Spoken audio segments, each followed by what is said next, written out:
Welcome to Parentology. I'm your host, Choni. Today we're in conversation with Thinley Yangzom, who is a daughter, a wife, a mother, and an entrepreneur. Welcome to Parentology, and tell us about your business. First of all, thank you so much for having me here on your show, Chuni. My name is Thinley Yangzom, as you introduced, and then I used to run a homestay with my mother, and I also, I also used to run a herbal tea and a superfood. I normally call that a superfood. I do packaging and processing and packaging of superfoods here. I have a small factory here. I'm a full-time mother. And I am also a full-time daughter of this. I used to live with my parents. So this is with my families. I stay with my parents, with my grandparents, and then my family also stay with them. So my 2 kids and my husband, and then my sister, we stay with our parents. So it's a whole big family, a very traditional big family under one roof, Mamo. Yes. Also, you have a degree in... I have a degree in computer application. See, this is dynamism here right now. I just studied IT, and then after that, IT is not my cup of tea, I'll say. I did my degree, but when I was doing the degree, I realized that I didn't want to stick up with IT. So after that, I started working in a call center in India with it's a multinational company. I used to work there for a year. Then the farmhouse business was running quite good then, and then my mother wanted me to come back and join her. So that's how I joined back, helped my mother. The farmhouse business, when you say, was it a homestay then, or was it? Yeah, it was. My parents started the homestay business in 2002, and they were running till 2011. And I only joined them in 2011. That's when you completed down at the call center and came here? Yeah, I came for the royal wedding. Oh wow. And then my parents didn't want me to go back from there, but I went, I resigned, and then end of the 2011, then I came back and I joined them. So you've now dabbled into hospitality and tourism. Do you sometimes wish you had a better idea, or there was a better counseling for career options when you were in high school, so that you could have actually known that, you know what, IT was really not my cup of tea, as like you said, and would have opted for a more relevant... Yeah, I feel like if we had a career counseling in our school times, I could have better opted for different courses, but back then I would say the IT was happening here in Bhutan. But the year I graduate, the government stopped taking the graduates, IT graduates. So we will say we were unlucky. But then, out of 245, only 2 were selected. So. Yeah, so to me, it sounds like a blessing in disguise. If they had recruited IT, you might have opted for it. You might have been stuck in a job that you actually don't really feel passionate about. Yeah, that's my motto in life. Exactly. Something happens in your life for a good deed. Exactly. So I always, whenever something bad happens to me, I say this to me. That's a good motto, yes. Yeah. Let's talk about this house that we're standing right in front of. It is also very popular on Google and a lot of these travel websites. Your farmhouse has made a name for itself. Tell me about the house. So in 2002, a group of tour guides came and visit my parents, and then they were telling me, because this is a heritage home and it's a big old house, so they wanted it to, for the tourists to experience local traditions and culture, you know. So they asked my parents if they could open up for the tourists. Rambo Tours and Track and Blue Puppy Tours and Track were the 2 companies, first companies who started with then it increased from almost 100-something companies in 2013-14 now. Wow. So we have many companies visiting us because we have lots of famous stars from Japan and other countries who visit us. Please do mention some of these really well-known tourists who visited this house here. There are like quite a few, but there's Mayuru Surutami, I guess her pronunciation is a very famous Japanese star. She was here. Yes, Theory Thomas was here. He came with a local tour company, and then he was here. He had a hot stone bath, and then He also stayed, had a dinner from here. He had a good time here. What are some facilities that comes with the house? So we do homestay. Guests can come do bread and breakfast with us. And then we also do lunch, and then we do dinner. So whatever we do, it's mostly, not mostly, it's everything is traditional food. We try to give them traditional food, and then most of the foods are we try to grow ourselves. So mostly self-sufficient. And then we also do hot stone bath, and then as a complimentary, we let the guests try traditional dress, and then also archery match and all. So Wow. So the whole package. yes. So Who's the cook, by the way? my mother. Do you cook, by the way? I will say that my cooking started from zero. I got the title of worst cook in the world when I was in college, because I really don't know how to cook. From being okay now, so I can cook. So many of my friends saying my cooking has improved to 80% now. So, yeah. That's always good, because I think these are skills that, especially if you are going to continue this, you have to pick it up from your mom. So sometimes when my mom is busy, I have to cook. So, but many guides and driver who comes here, then as soon as they eat by food, they know who cooked. Oh, They can feel it as. wow, that's amazing. Now, so let's talk about the tea then. How did this come about, the tea making business? So while I was helping my mother run the homestay, I met lots of people who are very healthy people, I'll say. They always talk about superfoods. So I was like very curious about what is superfood, you know. So I just Googled after what's superfood. So there were like lots of list of food that came up, you know. And then when I found out many of the food that we grow here in Bhutan are also called superfood. And then we grow here, food that we grow here is the natural. So then I thought, why don't I, you know. And then during that, there was quinoa was becoming popularity, and then farmers were trying to grow up, but they couldn't find market, you know. And then I found that quinoa is also one of the superfoods. And then an idea came to my mind. Why don't I be the bridge between the farmers and you know, the consumers? Because there's a demand for quinoa. Sometimes, you know, my friends used to get it from India. Exactly. But here, like, we don't know the process or how to process the quinoas in here. So that's why people don't prefer local quinoa. So they buy from India and eat that. Then I thought, like, maybe I can try, you know, to be the bridge between the farmers and the consumers, because there's a big market for the quinoa and lots of superfoods. Example, ginger, cordyceps. Cordyceps is already an established market is there. But for ginger and all, there's still, you know, picking up. So I thought maybe I can, you know, be the bridge. So I started processing.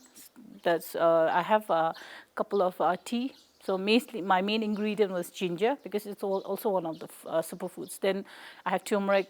Then I have beetroot, because all this comes in and our farmers they give the beetroot to the cow, because they couldn't find market. And it's expensive to buy beetroot elsewhere, outside of Bhutan, Then I thought maybe, you know, I can just be a help to the farmer, because my parents are farmer, we grew up being a farmer, you know. So it's a bit of income from them if I could help them. Yeah, and I was doing quite well before COVID, I would say. I can reach up to my capacity. I don't market to so many people, but I have like certain shops that keep my product. I started with small, and then I was doing quite well. Then the pandemic came, and now it's totally stopped. It's completely stopped now. Because in Bhutan, we are not able to find good markets at the moment, because I'll say it's a little bit expensive, because I buy the ginger. I don't buy the powder ones. I buy them. Then we wash. I wash them, and then I have only one permanent staff. And then washing and all, I ask my cousins, you know. So especially when it's ginger time, my cousins, all of them are farmers. So they are like, they don't have work. So I hire them. So they come and work for me.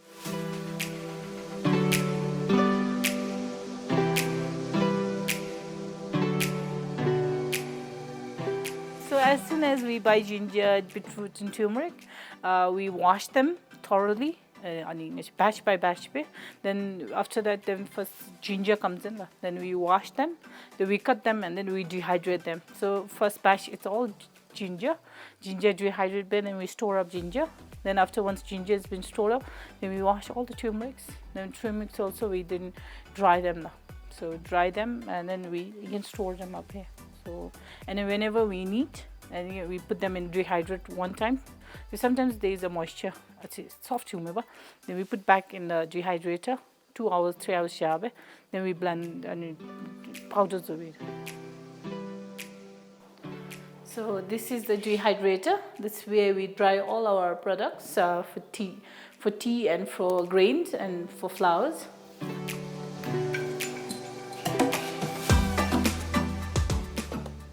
So there's 16 trays.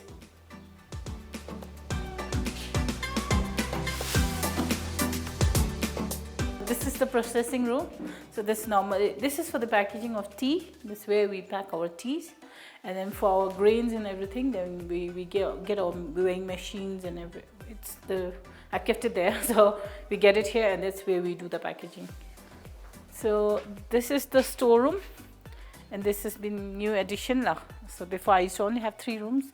So now we need this for certification. So this is the new room we have it. So this is for all the storage.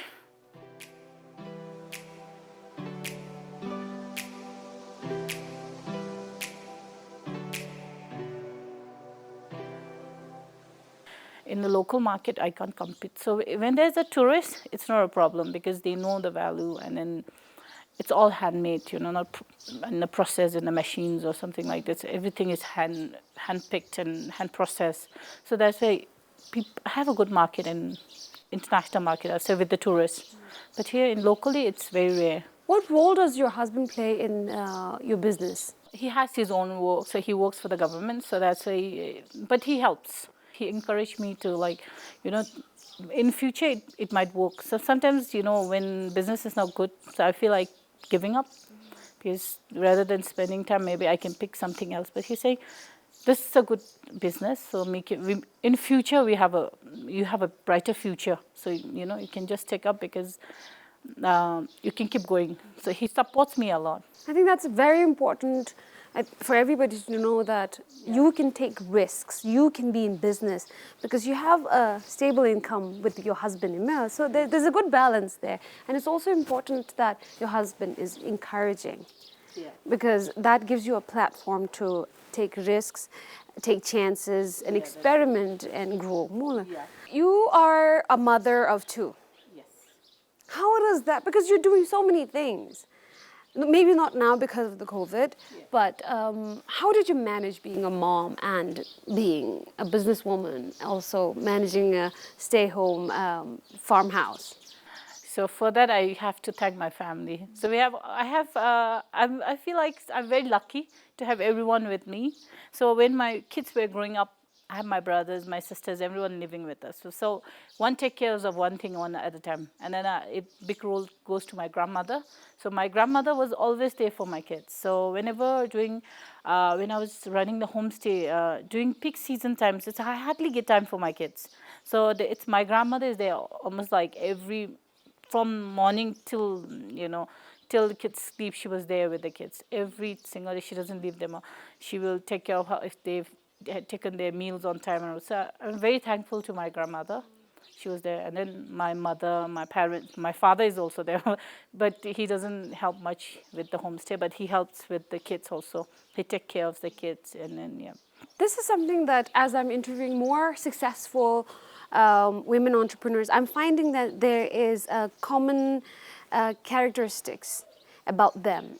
And that is a strong family to support. Especially her children. Because after a woman becomes a mother,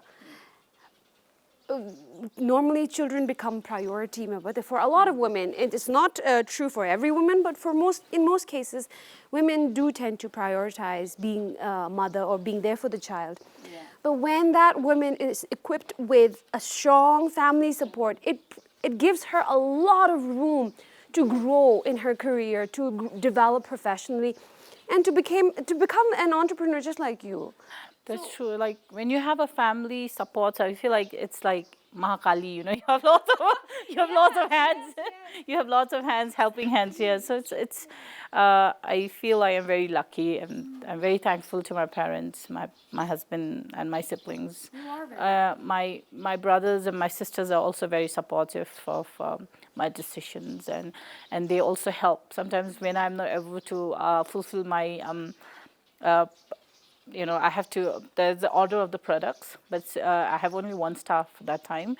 And then my sister-in-law, my brothers, my sister, my mom, everyone, my husband, sometimes everyone comes and help me to fulfill my purpose. So I'll say I'm very lucky, thankful. Yeah, I'm very thankful to them. The support extends not only for your duties as a mother or a daughter or a wife, but the support extends from your family into your career too. Ooh, wow, that's Emotionally, financially, physically, they support me. So yeah, I'm very thankful to them. Please tell me about your life now. You were a very busy woman, I can tell, before the COVID. Yeah. How is it now? So I would say COVID has been a blessing in disguise for our family. Though I will say our income is totally cut down, but as I was saying before, we are farmers, so we don't worry much about, we don't have the life of luxuries like before, that you can travel, but self-sufficient. We are very self-sufficient, so we grow our own vegetables. So we have our own food. We grow our own food. So, and then as after COVID, I had more time for my children. I have more time with my families.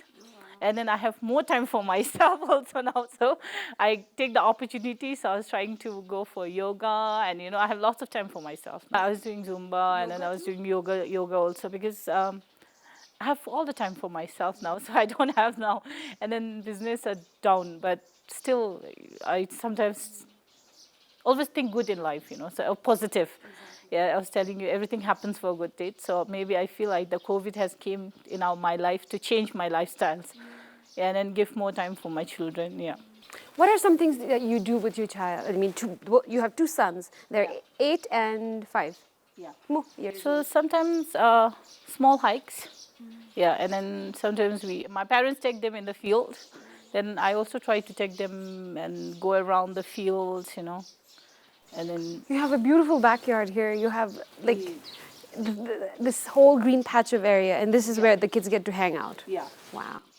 We go beyond that. So we go between the fields. We go or visit our cousins, and then I take them to the vegetable gardens. They enjoy that. Your role as a mother and your role as an entrepreneur, which one is more challenging? Both are as challenging as one. So I'll say it's both challenging. Yeah. What about motherhood is very challenging, according to you? Sometimes you could say, if you give one attention to the other, more attention to one, the other will feel like you're more attached to the other one.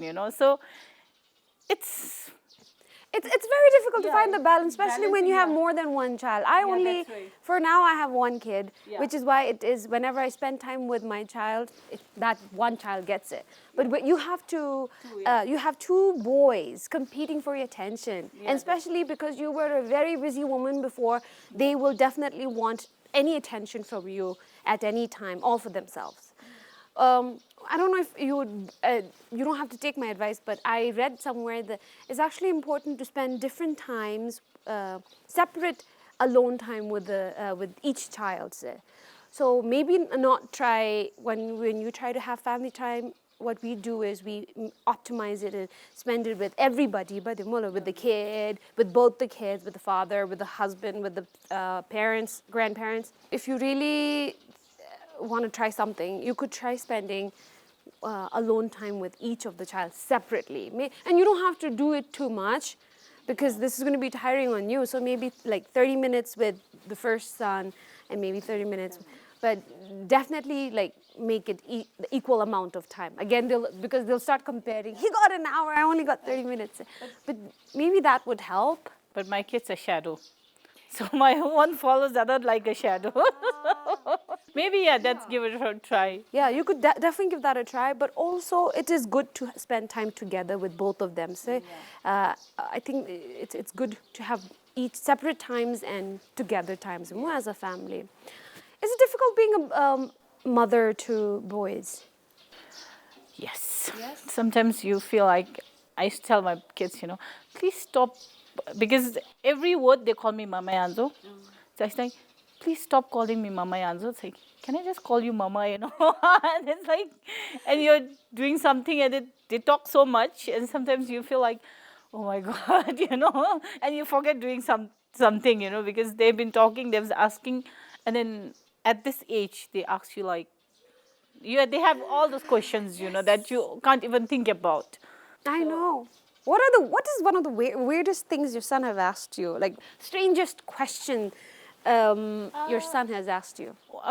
The strangest question, it's like, where did the dinosaurs go? And then the only question I gave him was, I don't know. And then he asked the same question to everyone, and then he got the same answer as, I don't know. That at that time, there's an age, they're so obsessed with dinosaurs, Exactly, and they're very curious. They're very curious. They're filled with wonders about, they wonder about everything that is happening. Like we think the glass is transparent, and we don't question about it. But they ask, why is it like that? Why is it not red? Why is it not black? And with the dinosaur question, they can Google it now. But now they can. But that time, because you're so busy, then only question you can give is like, I don't know.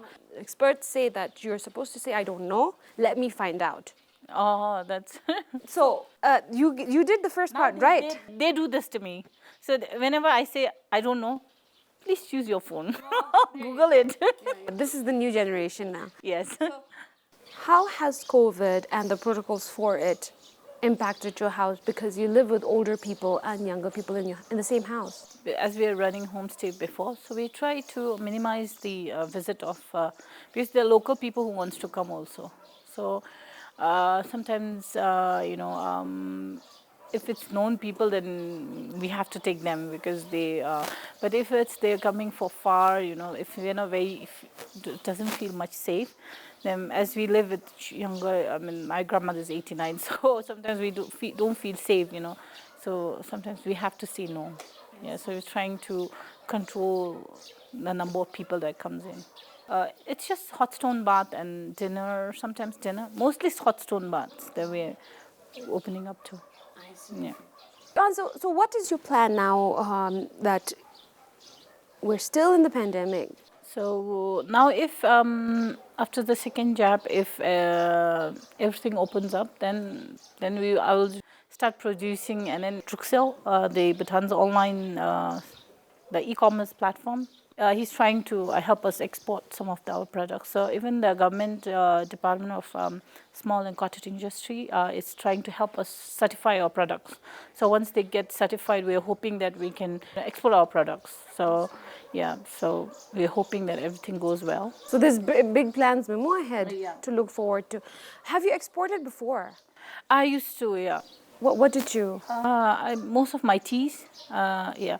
Teas is because it's the